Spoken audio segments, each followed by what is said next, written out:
Well, welcome, Dennis. We are really glad to be talking with you. I'm talking here with Denis Hayes and Hal Conklin, one of CEC's founders.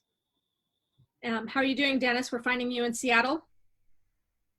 Well, Seattle, of course, was America's first Wuhan, but we seem to have passed through the worst of it now, and we're actually seeing a lot of our belated New York where they're in more difficult situations. Well, good. I really appreciate your time today. We are here to talk about Earth Day and the 50th anniversary. One thing that's really been standing out for me is how Earth Day and the environmental movement were really kind of emerged at the same time in the late 60s. And so let's start by painting a picture of what was happening around the country at that time and the concepts that led to Earth Day. There seemed to almost have been kind of something in the water, so to speak, in the sense that a lot of people around the country were having similar reactions and realizations about the importance of what we would now call the environmental movement. So my question to both of you, and maybe Dennis, you can go first, is just putting that Santa Barbara's experience into the broader context, and how is that experience important to the national conversation? Well, there certainly was something in the water, and it was allowing rivers to catch on fire and the Great Lakes to die, and the water off the coast of Santa Barbara to kill a lot of birds and marine animals.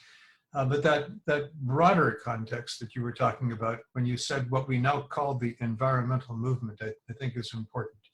We had a lot of things that were environmental going on long before Earth Day, including get the oil out in Santa Barbara, efforts in dozens of cities where they were trying to stop freeways from cutting through vibrant, dynamic inner city neighborhoods. The kids eating lead paint that was peeling off of walls and permanently damaging their brains and their nervous systems. We had air in many cities that was sort of like it is today in New Delhi or Shenzhen, where breathing the air is like smoking 2 packs of cigarettes a day. You know, if you're a 6-month-old baby, you don't want to smoke 2 packs of cigarettes a day. And on and on. Rachel Carson had written Silent Spring, and that caused a great many people to worry about the future of not just the bald eagle, but the California pelican and the California condor, a great many other avian species.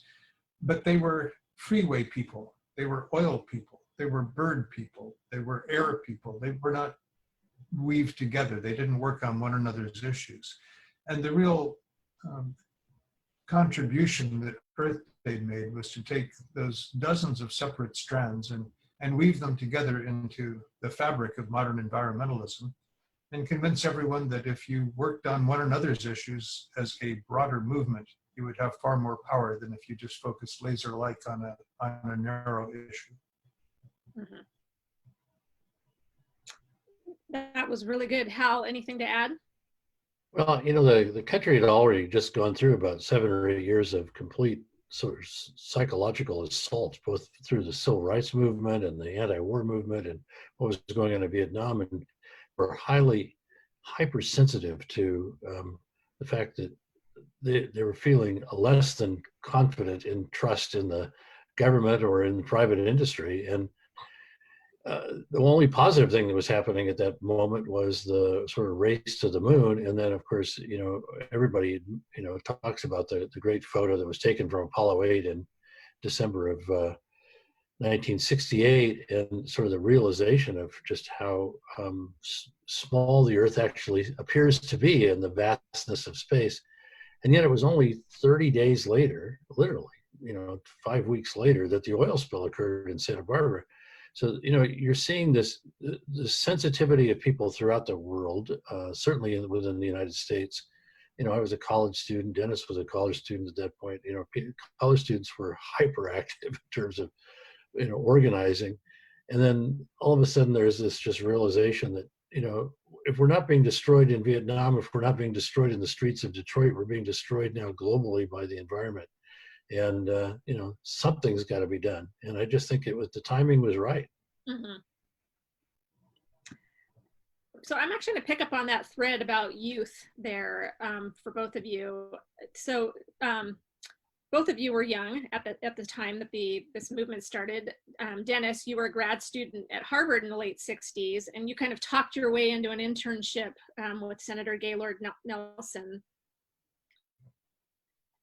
to become the first National Earth Day organizer. So that kind of took some chutzpah. What encourages you about the emerging youth climate movement that has been coming up over the last couple of years?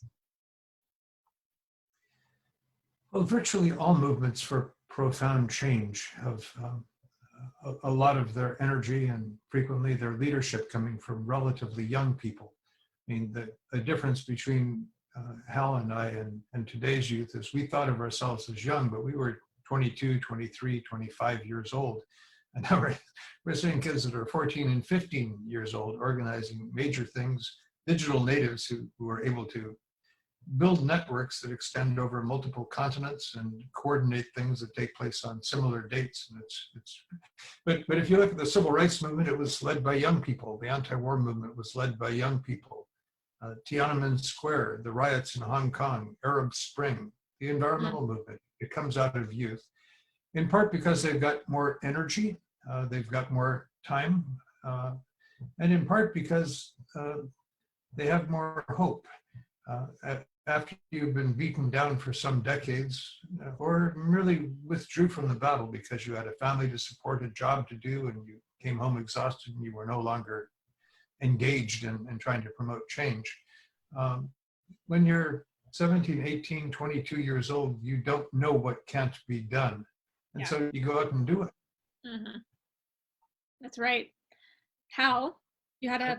I think there's also I mean, when I talk to youth today, I think, wow, I thought the baby boomers in the 60s were motivated to want to make social change, but I think the millennial generation and the generations that are following are as motivated, if not more motivated than we were. I mean, I think that there is a huge sense of mission that people feel about the future. And I think that just as we were driven by the fact that when you're young, you're thinking, will there be a future to even be a part of? There's that same sense of will there be a future for me if I'm 25 years old today? Mm-hmm. And whereas maybe for me there was the sense of sort of global pandemic about nuclear weapons in the 60s. Are we going to survive global? This global annihilation. I think people feel the same sense of global annihilation if the climate's going to disappear. Mm-hmm. The one thing that's very different between then and today is that, frankly, I'd never even been across the country in 1969. I didn't even know where China was in 1969. I never even heard of North Korea in 1969. But, today you can pick up a smartphone and you could be 12 years old and talk to somebody in Madagascar and you know what's going on. And, 1/4 of the world are becoming climate refugees due to the way in which we're sort of spending our way into the oblivion at the expense of our neighbors. And young people know that, and they're very concerned about it because they're as concerned about their future 50 years from now as I was in 1969. Mm-hmm. Well, so that I want to pick up on that because one of the things that really stands out for me about Earth Day and the environmental movement is that they're both designed around kind of empowering people to exercise their voice and take personal action. And certainly that's the case, a lot of the messaging that's kind of directed at youth or that youth are generating. And of course, that's totally legitimate. That's how organizations like the Community Environmental Council we design ourselves, and we champion that kind of personal power. But really over the last 50 years, and particularly in the last decade, we've increasingly realized that much of the damage to the planet is really kind of lies at the feet of a handful of people and companies who have been fighting for the right to destroy the planet in the name of profit, and who are really organized to deny other people their power and privilege. And Dennis, I'll start with you again. Just how have your thoughts evolved over the last few years in regards to that personal power and that privilege and that broader system that just seems designed to hold things in place? Well, I certainly have become more aware of personal privilege, primarily in a race context in recent years. I mean, I grew up in at best, lower middle class family in a paper mill community, pretty well cut off from the world, with a relatively poor education up through high school. And I had not thought of myself in any sense as privileged, but I've had just experience after experience where I've encountered these things where an African-American person, because of characteristics that they did not choose, and if they wanted to change or unable to change, are nonetheless having all of these burdens thrown at them that are just extraordinary. I think I would be an incredibly angry person if I were there, and I have had a privileged life. I mean, COVID-19 has brought something home to me, this is trivial, but I'm now 75 years old and I have a coronary condition. So I'm talking to my doctor and it becomes very clear that if there is a ventilator shortage, I will be triaged out. I'm not one of the people that is going to get a ventilator because it's something that I can't change, something that I can do. I'm just unprivileged in that regard. Well, if that went across every aspect of my life, of course, that would be something that we have to overcome as a society. And I think in 1969, I genuinely believed that we were making dramatic progress. We had passed the Civil Rights Act, we passed the Voting Rights Act, and I thought by 2020 we would have a lot of this beyond us, and much of Martin Luther King's dreams would have been realized. With regard to the other part of your question, and I won't go on forever, but you were talking about personal responsibilities and choices that you're making as individuals versus broad policy things and the power that lies disproportionately in the hands of some. I don't think that there's any, what should I say, conflict between the two. Organized religion is known for millennia that if you can get people to actually change their behavior and to do something that is a representative of the articles of their values, that just makes them more committed. And in the civil rights movement, the folks that were saying, you don't want me to serve me at this lunch counter? Well, I'm going to sit at this stool. You're going to serve me. You're going to serve nobody. You're saying, I got to move to the back of the bus. Well, I'm not moving. You want to move me? You're going to have to move me yourself. But I'm going to sit here. And swimming pools and schools and what have you.